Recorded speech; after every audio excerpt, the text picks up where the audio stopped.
ক্লাসে ছিলাম, তো এখন আমাদের কোচিং শুরু হয় নাই। যারা হচ্ছে এমটিতে খারাপ রেজাল্ট করছে তাদেরকে মিস সাজেশন দিতেছিল যে এগুলো পড়ো। হঠাৎ করে একটা অনেক জোর বিকট শব্দ হয়েছে, মিস সবাই কান ধরে ফেলছে, মিস অনেক তাড়াতাড়ি করে কান ধরছে। পরে এবার মিস বলে যে কি হয়েছে, আমি তো ভাবছি যে আকাশ থেকে মনে হয় শিলা বা এরকম কিছু পড়ছে।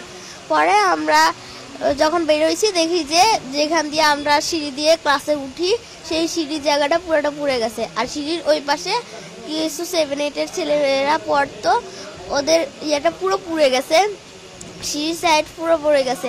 ওখানে অনেকে মানে গড়াগড়ি করতেছে, 7-8-এর ছেলেরা তো ভয় দৌড় দিতে গেছিল, আগুনের পরে অনেকে গা লাল হয়ে গেছে, অনেকের খুব জামা কাপড় পুড়ে গেছে, তারা মাটিতে শুয়ে গড়াগড়ি করতেছে। আমাদের লর্ড মিস বলতেছে যে তো আমরা সিঁড়ির দিকে দৌড় দিতে, আমরা ভাবছি যে মিস যেটা বলছে এটাই ঠিক। আমরা সিঁড়ির দিকে দৌড় দিছি, মিস বলছে আগুন নিভে গেছে, ধোঁয়া উঠতেছে। আমরা ওখানে গেছি, গ্যাস সরে দিছিল, পরে মিসে একজনের গায়ে পড়ে গেছে, আবার একটা 8-এর ভাই আমার গায়ের উপর পড়ে গেছে, পরে আমার একটা বান্ধবী আমার গায়ের উপর পড়ে গেছে। আমি অনেক কষ্ট ওখান থেকে উঠে আসছি। আর পরে বারান্দার যে গ্রিল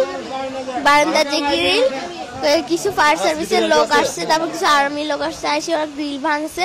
ভাঙার পর আমাদের ওখানে ট্রান্সপোর্টের যে গাড়ি রাখা হয় ওখানে একটা গেট আছে, গেট ভাঙে গেট হচ্ছে জানলার সাথে দিয়ে লাগাই দিয়েছে যাতে সিঁড়ির মতো করে যাওয়া যায়। পরে 7-8 জন মিলে নামাইছে।